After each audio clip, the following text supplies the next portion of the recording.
Penn's Wharton MBA. Wow. Would you like to earn your MBA from this renowned elite MBA program? Please join me. Our guest today is Blair Mannix, Executive Director of Graduate Admissions at Wharton. Welcome to Admission Straight Talk, the podcast dedicated to graduate admissions and helping you approach the application process thoughtfully and successfully. Your host is Accepted's founder and world-renowned admissions guru, Linda Abraham. At Accepted, our mission is to get you to that unforgettable moment when you read your acceptance email and shout, "Yes, I'm in!" Confident you'll be attending the perfect program to help you launch the career of your dreams. Welcome to the 545th episode of Admission Straight Talk. Thanks for tuning in. Are you ready to apply to your dream business schools? Are you competitive at your target programs? Accepted's MBA admissions calculator can give you a quick reality check. Just go to accepted.com/MBA quiz, complete the quiz, and you'll not only get an assessment, but tips on how to improve your chances of acceptance. Plus, it's all free. Again, use the calculator at accepted.com/MBA quiz. Again, that's accepted.com/MBA quiz, QIZ, to obtain your free assessment. It gives me great pleasure to have back on Admission Straight Talk Blair Mannix, Executive Director of Graduate Admissions at the University of Pennsylvania's Wharton School. Blair first came to Penn as a graduate student, where she earned her master's in higher education management in 2010. She joined Penn's undergrad admissions staff in 2008. She's been at Wharton since 2012 and became Director of Admissions in 2017 and the Executive Director in 2022. She was last on Admission Straight Talk almost exactly 2 years ago. Let's learn what's new and exciting in the Wharton MBA program and admissions process. Blair, welcome back to Admission Straight Talk. Awesome. Thank you so much for having me, Linda. It's great to be back. It's great to have you. Now, I'd like to start with some general questions about the Wharton MBA program and then get more specific and focused on admissions. So first question, can we start with a basic overview of Wharton MBA program for listeners who may not be that familiar with it and focusing on its more distinctive elements?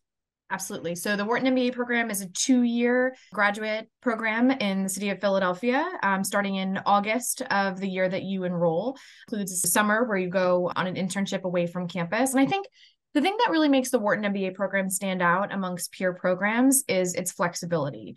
We offer a lot of flexibility within our core curriculum and 200 electives that students can choose from.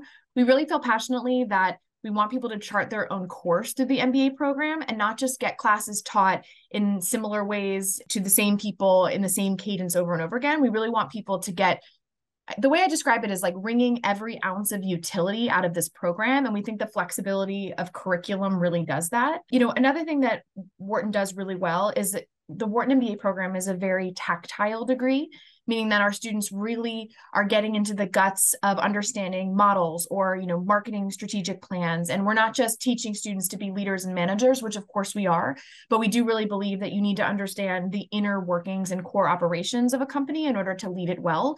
And so our degree is very hands-on in that respect as well. One of the things that always struck me about Wharton is not only that you have this incredible plethora of options and flexibility, but the support that you give your students to take advantage of all that wealth of opportunity. Yeah.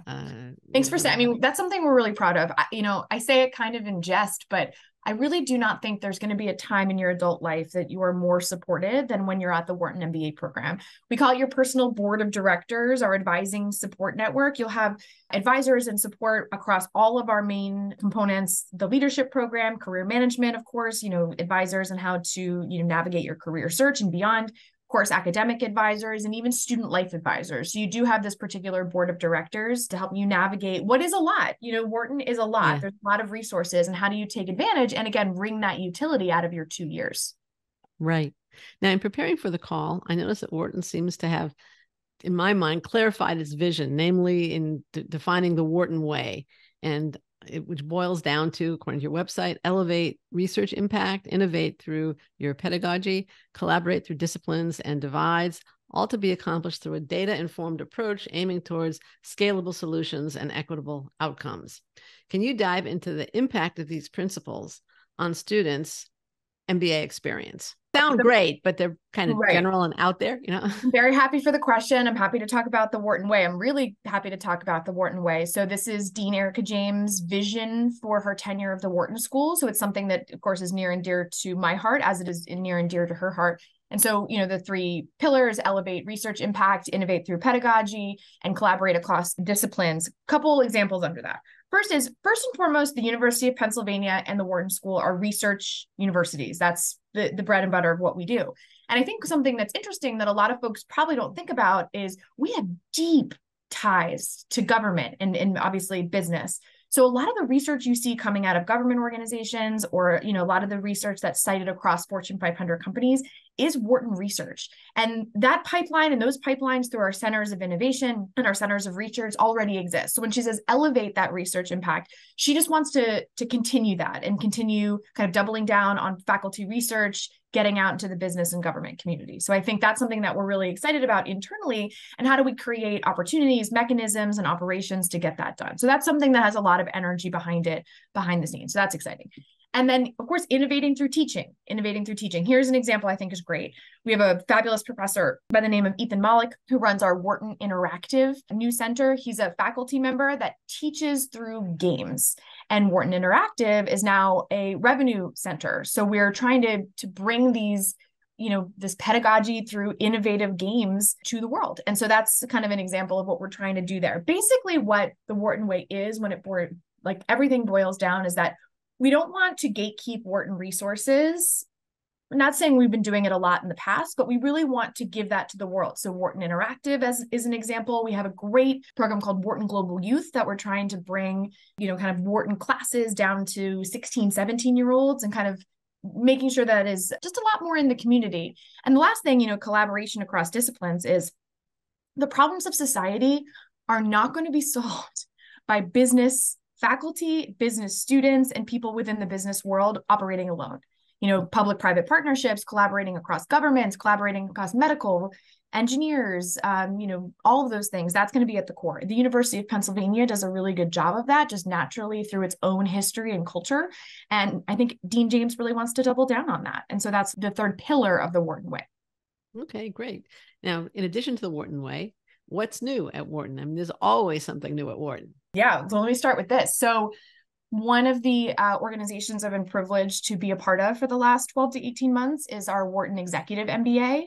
And about a year ago, so about 12 months ago, we launched the Wharton Executive MBA Global Cohort. So we're allowing folks to take an executive MBA living and working, out of their homes. But the key metric of this is that they actually are coming together 9 times throughout their time. So it's not a fully online MBA. They're coming together 9 times across the world, globally, to learn from each other and be part of an in-person cohort. So that's really exciting. I've been at the forefront of obviously the admissions and recruiting for that. And it's just been a privilege to talk about. I would encourage folks that are listening, if they're interested, do a quick Google on the Wharton Executive MBA Wave Classroom, because we're not just teaching this on Google. I kind of keep saying it's like not your grandma's Google, or excuse me, we're not teaching this on Zoom. It's not your grandma's Zoom. Technology is actually amazingly cutting edge and groundbreaking. And so, faculty are teaching in the round, and there's a screen for every student, and the camera follows the faculty member looking at a particular person. And so it's very much a synchronous experience. You have to show up for class at 9 o'clock on a Monday morning. And so that's very exciting. But I would say otherwise, when I was thinking about the answer to this question, Linda, AI, the research around AI that I see pumping out of the Wharton School, like every week it seems there's another faculty authorship on, I just saw an article in the Wall Street Journal that I think was from Wharton professors on AI. Thank you for calling attention to that. So you're seeing it was fascinating. Right. And it's coming from all angles. And so I just think that's another hallmark of the Wharton School. So let's just use research on AI as an example, but it's coming from the marketing space. It's coming from the management space. It's coming from the finance space. And so all of those things combined is just pumping out this research that is being cited all over the globe. So I think that's really exciting, research in AI, publications on AI, and kind of what Wharton is doing there. The last thing that I'll say before I stop belaboring the question about what is new at Wharton is just the analytical powerhouse that Wharton always has been and continues to be. Our analytics at Wharton kind of hub for innovation has just been churning out really interesting pieces of content. We just had our 3rd annual, I think, Women in Data Science conference that's bringing women in data science from all across the world to Philadelphia. The future of work through our Wharton People Analytics conference. Like, what are we all expecting, in a post-COVID world? That's really exciting. And, we actually just launched our first class through Wharton Interactive called Machine Learning in Business Decisions through our, actually our sports business initiative. So just kind of like, the machine learning, the gamification, the pedagogy, and the innovation are kind of all coming together in the analytics space. So that's pretty exciting too. That's fascinating. But the article that I was citing, if I remember, was about human beings versus AI and innovation, and basically saying that AI has a lot to offer in terms of innovation. And it went through the steps, different steps. It was I'm a layperson. I'm not an expert in innovation.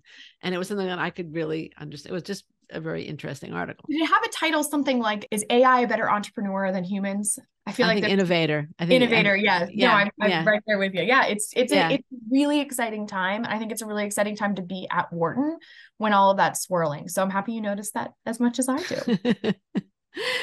What trends are you seeing in terms of interest from applicants in different sectors and geography? What trends would you like to see? I've been a member of the Wharton AdCom for 12 years. And I think I'll just, maybe expand on the question slightly to see how I've seen it change over the last 12, upcoming 13 years. I think the main hallmark I've seen in the applicant pool is just a pure play diversification of where students are coming from. That doesn't answer your question, right? But when I came to the admissions committee, it was a lot of more consultants, a lot more investment bankers. And I just think the ROI of an MBA has really expanded. And I think that's really important.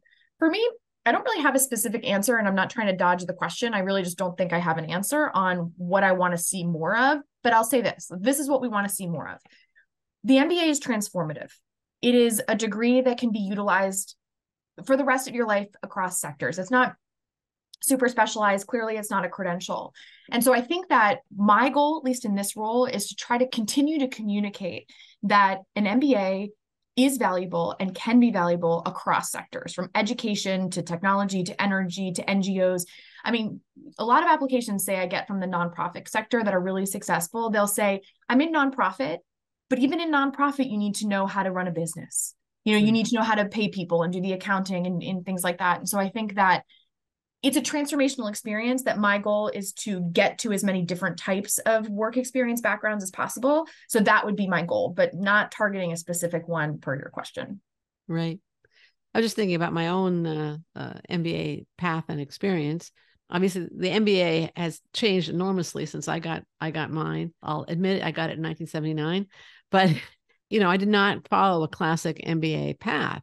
And when I started accepted, I had been doing different things. I'd taken off time for family, and I questioned whether I got value out of it until I started accepted, which was in the mid 90s.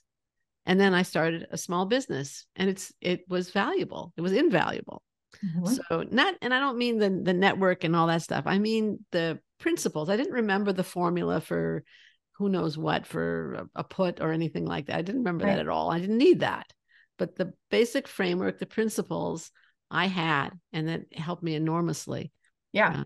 I mean, for me, that goes back to the Wharton way, like innovation through pedagogy, because people come for different reasons. And you're right. Networking, meeting the people, getting your first job out of the MBA. We work hard at that, getting your first job out of the MBA. But that's not what it's really all about. It's about like, what skills do you need in 20 to 30 years that you're going to pop up from a classroom, innovation in the types of things you're learning in the classroom by faculty that you're going to use in 20 years. And so, Wharton works really hard at making sure that we're being current in the marketplace of skills and ideas that students need to know. So it just makes me happy that you had that MBA experience, because that's what we hope to deliver. Right. Now, what don't people know about Wharton that you would like them to know? Or is there a common misconception that you'd like to dispel? Yeah, I have a common misconception. And the first is that it's a very competitive place, very cutthroat, very competitive, the MBA program in particular.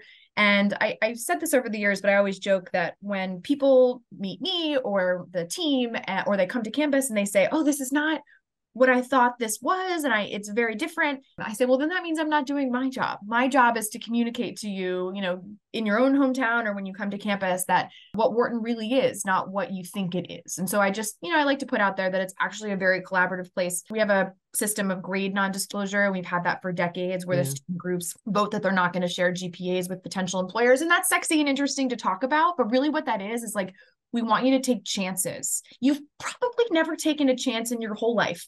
If you were admitted to Wharton, you got good grades, you had the right majors, you went to the right companies, you had the right, political maneuvering to get promoted, and, whatever you did.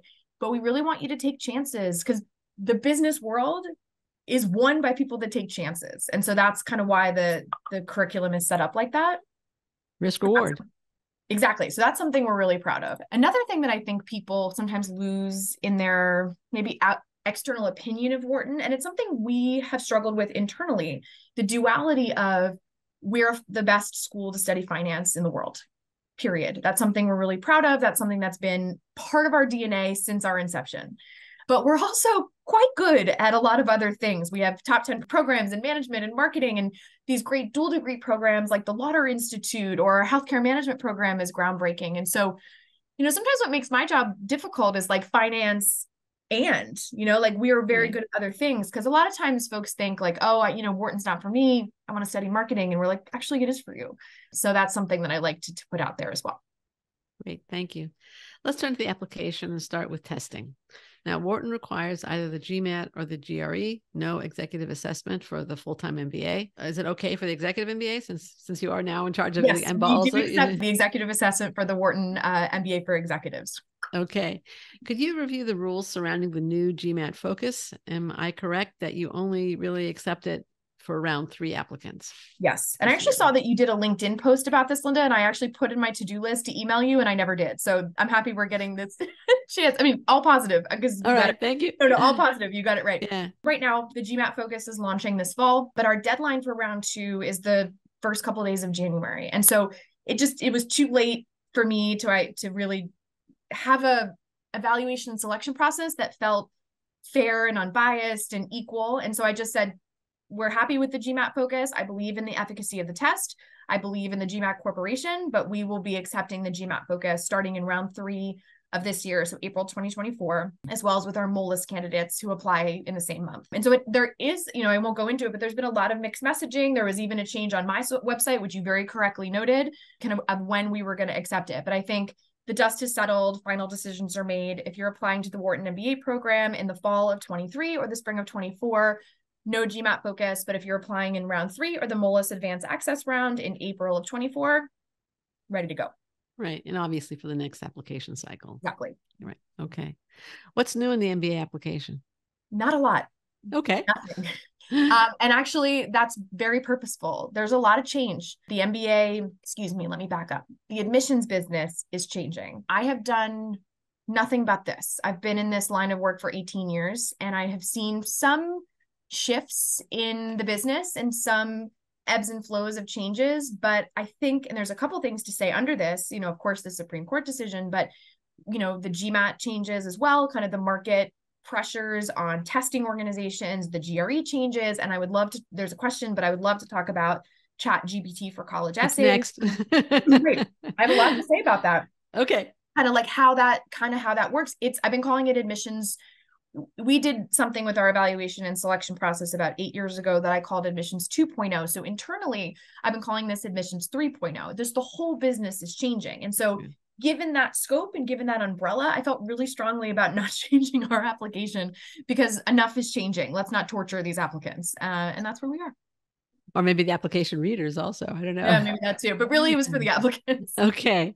So you mentioned ChatGPT. What do you feel is the appropriate role of ChatGPT and AI in the application process? Obviously, Wharton's going all in on machine learning. You mentioned that a second ago. Yeah. So what is the appropriate role? Faculty have done great work on the use of ChatGPT in passing Wharton exams. There's a couple fun articles about that too. But this is where the Office of MBA Admission stands. This is where I stand. My view personally is being fearful of ChatGPT and what it means for society is like being scared of email. It's coming. It's here. It's an efficiency tool. People will be using it. I don't believe it's the right move to gatekeep using an efficiency tool, especially if we expound, if we say that we're cutting edge business leaders outside of our walls should be using ChatGPT to speed up their work. Now, ChatGPT, as we all know, has limitations. There's studies in law schools that, they put fake legal precedents on some of the answers they do. You have to check it. Of course, you have to check it, but I think it's only going to get better. And so I think it's an efficiency tool behind the scenes. We use it for our own work. Faculty at Wharton use it for their own work. I think people should use it going forward. And so I have no reason to, or no plans to put a disclaimer on our application saying, please don't use ChatGPT, because we all know it's not good. You're going to have to work with it. And I think that's okay. Okay, great. I think it's going to be another sign of judgment on the part of applicants. If they use ChatGPT wholesale and they don't check it and they don't add their own personal perspective to whatever ChatGPT produces, then they're going to have very generic, superficial, and substandard essays that will not enhance their chances of admissions. Yeah. If they use it as a tool like spell check, okay, or grammar check, but they're still doing it, the essay is still theirs, then it might just have a good place. Might save them some time. I agree. All right. I was talking with some colleagues recently, and they expressed concern about the tragedy competition or pity essays that seem to be proliferating. So 2 questions. Do you feel that A, it is proliferating? Do you feel that people may be revealing much more than you need to know of their personal private lives in essays? So that's question number 1. And related, can you give some guidance as to what is too much information? Yeah. So talking about the changes in admissions. Okay. That there's a change. Well, so let's adjust the change and let's address some history. I mean, for me, I've been reading applications in some form or another. I definitely have my 10,000 hours in for 18 years. So saying, putting sad stories in essays is not a new phenomenon. It's just not. And so anybody who's newer to the business, I think, may think that, but it's not a new phenomenon. So that's going to exist. Admissions is changing. That hasn't changed, at least in my experience. So I'll just say that. In terms of advice, this is the advice I always give, and it's not exactly to this, but I think we'll hit the point. I always say, finish your application, close it, meaning click it off, walk away for a week. If you think there's a story, and it gets to the optional essay, which I want to talk about, if you think there's a story that you're like, a human being reading this really needs to know this story in order to understand me, I want you to write that story in the optional essay. And it's not a sad story. It could be a happy story. But I would say 50% of you have a story that explains who you are. And sometimes it's a childhood story. Sometimes it's a promotion story. Sometimes it's a sickness story. Sometimes it's a how I found my passion story. But I would say if you don't feel like you have a story, don't write a story like that. So I would say about 50% of students kind of write some additional component to their application that would be kind of addressed in the premise of your question, and 50% don't. But that's the advice I use. If you think that there's a piece of you that somebody needs to understand to evaluate your candidacy, write it. But if you don't, I don't think I need to know that story. I think, just in terms of what I've seen in reality is that we frequently grow from the most difficult experiences. Yeah. And in order to show resilience, which is, I think, a quality that is increasingly valued, you have to overcome something. If you haven't overcome something, you have nothing to be resilient from or to or whatever, right? Mm-hmm. So I think that's part of what you're seeing. But the point that others have made is sometimes people are revealing too much personal information or going into too much detail about the difficulty and less about the overcoming part of it. Have you seen that? Our essay questions are not geared towards that. You're not seeing. They're not geared toward, as I think about it live, they're not geared towards that. So I don't really think I see a lot of that, but there are, listen, I'm a proponent and a student of this business. Like, one of my favorite things to do is just talk admission shop with people. People are in my email all the time. I'm like, I will take a half an hour to talk shop with you. And I say that because it's something I do regularly, but also people have questions on their applications from undergrad to grad school to professional schools, all of which I know and talk to, that would draw you to those answers. And so my suggestion would be, if you don't want to hear about these types of stories, maybe don't have essays that are geared towards that. Right. Okay. Sounds good. Now, Wharton has 2 required questions and 1 optional. The optional asks, please use the space to share any additional information about yourself that cannot be found elsewhere in your application and that you would like to share with the admissions committee. It gives a lot of latitude and space. Number 1, is it truly optional? How would you like to see it used? Do most admitted students write one? And you said you wanted to address the optional question on your own. So if there's something else you want to say that's not included in those 3 questions, go for it. No, I kind of answered that question, kind of like what I want people to use it for. If you close your application, feel like there's a story you need to tell, please put it in that optional essay.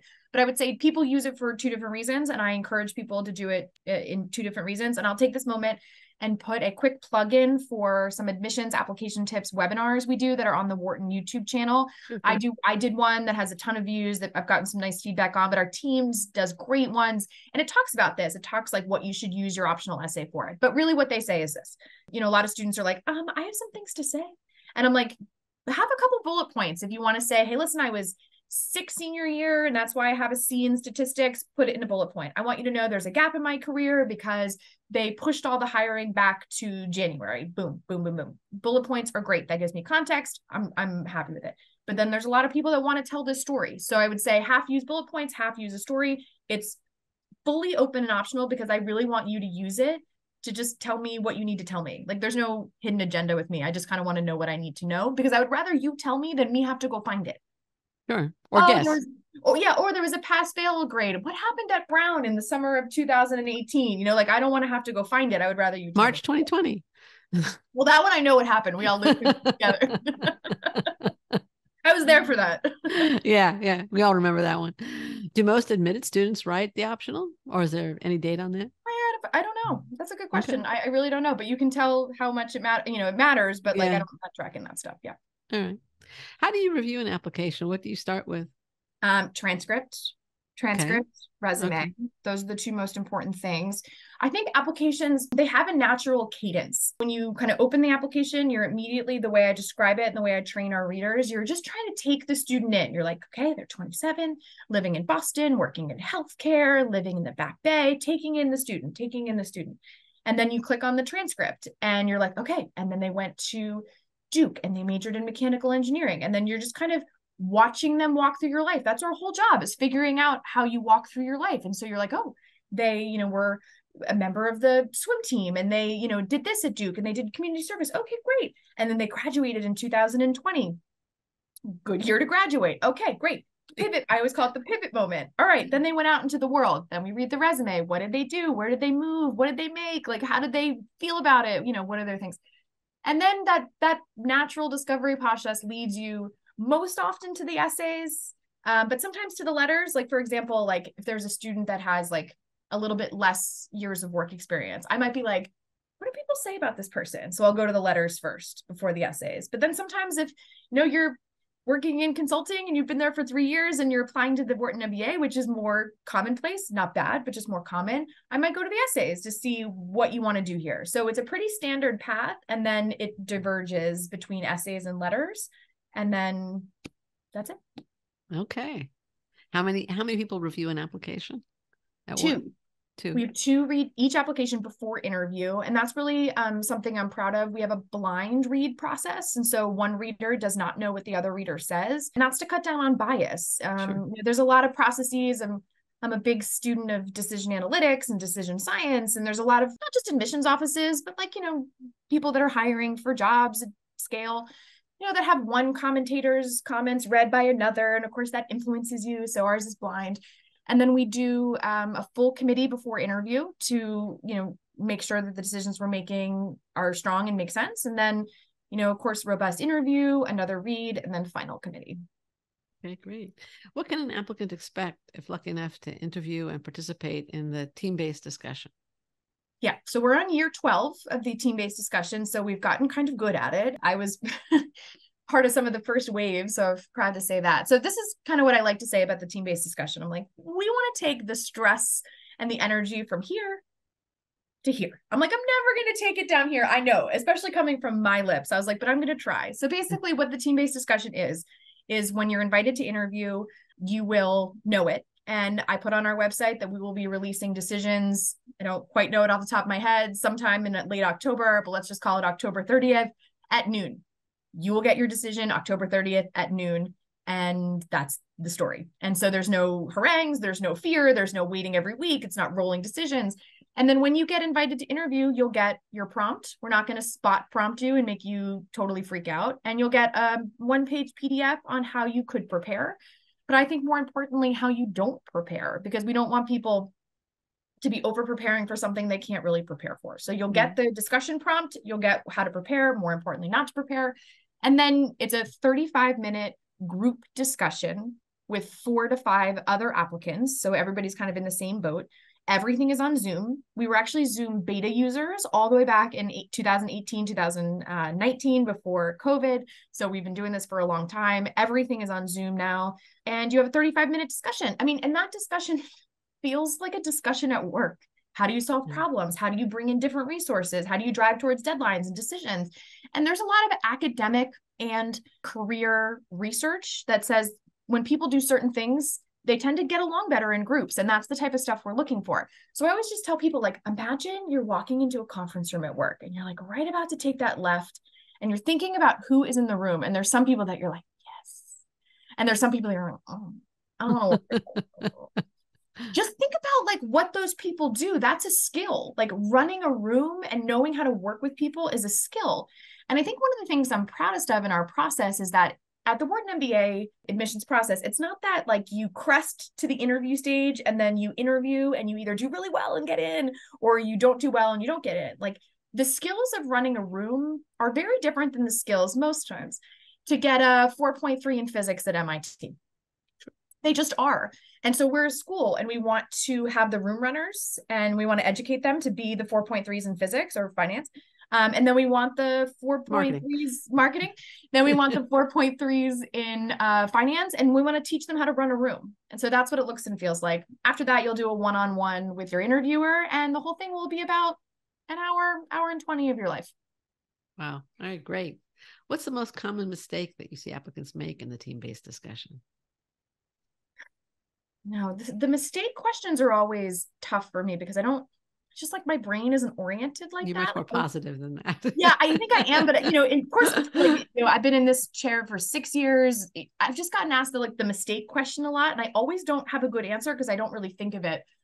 I don't think of it like that. I don't know. I'm not talking at all. I want to be part of it. There's a book that I think. How about trying to hog airtime?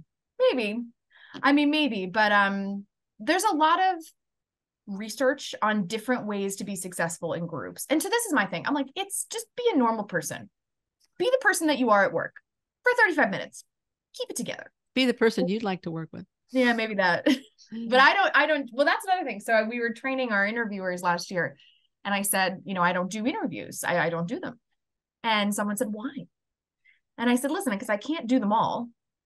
So if I did only a couple, that wouldn't be fair or accurate, which is two of my guiding principles for this work in this office. Because if I interviewed, let's say 7 to 10 people, I would have a predisposition to admit the 7 to 10 people if they did well. And who's in the driver's seat? Me. Yeah. So that's just not fair if you're not one of those 17 people that's randomly assigned to me. So that's just an aside, but that's how we work it behind the scenes. Okay. Good to know. Good to know. What advice do you have for applicants wanting to join the class of 2026? In other words, those applying this cycle and probably preparing for a round 2 application. Take a look at the resources we put online. We really do try to democratize all the information that it takes to put a strong Wharton MBA application together and a strong, I believe, business school application. So there are application tip sessions. They're an hour long. We go through what it means when you select the drop-down menu to apply to a healthcare management major versus the Water Institute versus a JD MBA. And if you do, what that means and who reads it and what the timeline is. And so we give you all of that information. We even talk about essay structure, how to write, those essays and give you real guideposts on how you're supposed to spend your time in your prose. So we try really hard to put that out there. So go check it out. It's on the Wharton YouTube channel. And we touched on this just a little bit, in a previous question, and I didn't send it to you ahead of time, but I'm wondering, for people belonging to underrepresented groups, do you have any special advice for them in light of the Supreme Court decision, or for the applicants, it doesn't really make that much difference in terms of what they say? Doesn't really matter. I would, the only change in that is that we will be asking the race question on the application, but it'll be suppressed for all readers, evaluators, staff members, and for the entirety of the cycle. And so for me, I don't think it changes applicants' headspace, what they write about, what they talk about. They're going to put together the same application that their soul wanted them to put together before. So no real advice. Okay. All right. Sounds good. So you mentioned the Moelis program. Moelis. Yeah. Moelis. It's hard to work. I was pronouncing incorrectly. Any tips for applicants applying to that program, the Deferred Admit program at Wharton? Yeah. First of all, that program has grown like gangbusters since we launched Really? the global audience. Yeah, we launched it to the global audience in the summer of 2020. Excuse me, no, we launched it in the summer of 2019 and started receiving applications for the first cohort that is external to the University of Pennsylvania in the summer of 2020. And we just think it's a beautiful pipeline and it's a beautiful representation of talent. This is what I would say. If you're thinking about applying to an MBA program through a deferred enrollment program, you're already there. You're already talented. You know what's going on. You've done your research. You kind of have some sort of direction. So I would just say, like, be really confident in your application, because the fact that you're even thinking about this, you're already like top 1% of the population. So we'll just say that.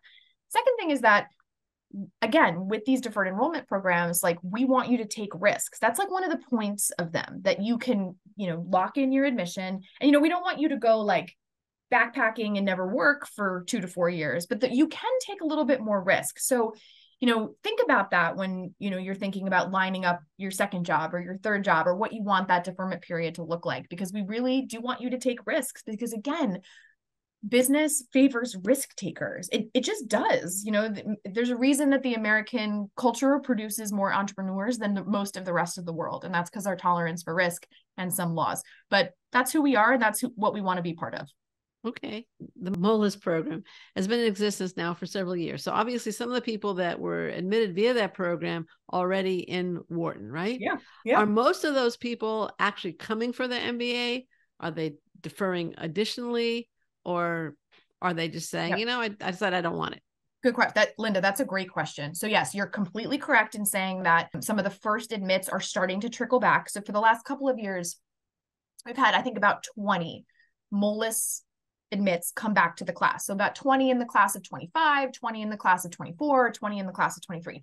Next year is the year it's going to skyrocket, because they have a 2 to 4 year deferment. So numbers wise and statistically, we're expecting about 60 to 80 come back next year. So we're really going to start to see that come back.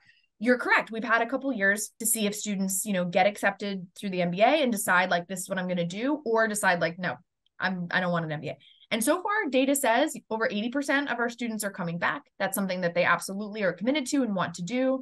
That's an interesting question. I feel like now I want to have a focus group about that. Like, I'm serious. I'm going to email someone.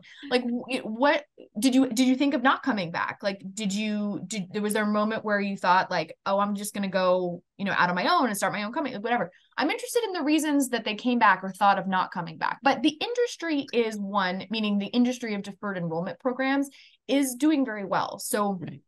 I think it's something that people are kind of clamoring for, because most of the top 10 MBA programs right now have deferred enrollment programs, and they're all doing very well. Okay. All right, great. Now let's turn to reapplicants, which are kind of the other end from deferred admits. Yeah. When you review a reapplicant's application, and that would not be somebody who applied to Moelis and then applies later on. When you review a reapplicant's application, do you look at the previous application, the notes on the previous application, both, none? How do you approach a reapplication? I love that. Both, none. Yeah. We actually as a point of process, do not. Okay. We don't want to be biased against a previous application, because a lot of times, with programs like this, it's not that your application was not strong. It's just the pool is so deep and we have a low admit rate. And so the way we read applications is not looking for your flaws. I say this all the time. We have a read to admit culture. We're not looking for your flaws. And so it's not like if I looked at the previous note, I would see like a listing of your flaws. It just culturally, it's not something that would ever happen. But we found over the years that if you do not put the old application in any sort of way in the new application, and a reader and a decision maker is not biased against the fact that they're a reapplicant, the reapplicant admit rate actually goes up. So per round, our reapplicant admit rate is actually a couple percentage points higher than the overall admit rate. Oh, wow. In that. And so we fully credit that just to not being biased against reading your old application. So statistically, it actually is more beneficial for reapplicants for us not to read it. Right, right.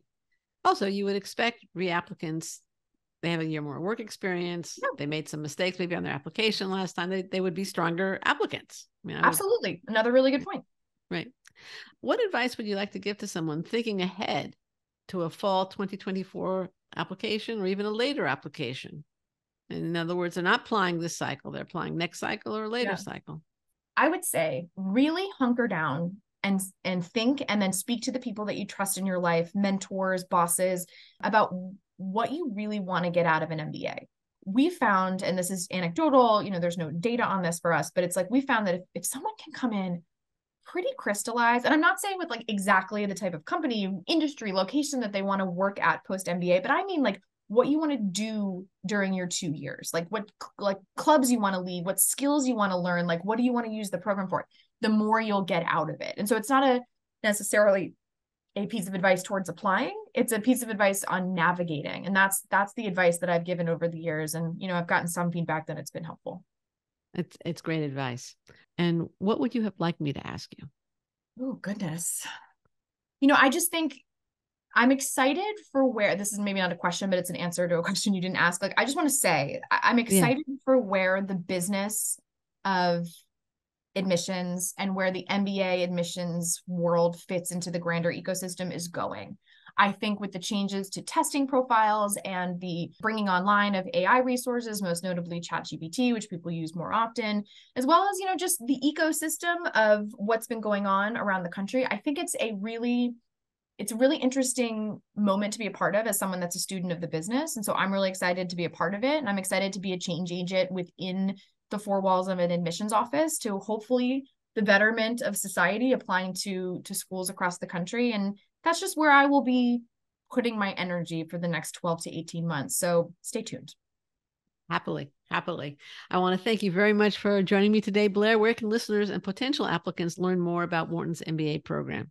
www.wharton.mba.com. Okay, great. We'll include links in the show notes at accepted.com/545 to the Wharton website that Blair just mentioned, as well as also related articles and interviews. Blair mentioned a minute ago the Wharton Global MBA program. I interviewed Dean Peggy Bishop Lane for Admission Straight Talk. You can find it at accepted.com/490 if you're interested in that program. And again, I'll include links to that and to other resources. Quick reminder, don't miss the MBA admissions quiz. Find out if you're really ready to apply and competitive at your target schools. Take the quiz at accepted.com/MBA quiz today. Listener, thank you too for joining Wharton's Executive Admissions Director, Blair Mannix, and me for our 545th episode. If you find the show worthwhile, please subscribe. Make sure you don't miss any future shows, be they with admissions directors, professors, current students, test prep pros, or alumni doing great things. You can find subscribe links at accepted.com/545. Thanks again for coming. This is Admission Straight Talk, produced by Accepted, and I'm your host, Linda Abraham. I'll talk to you again next week.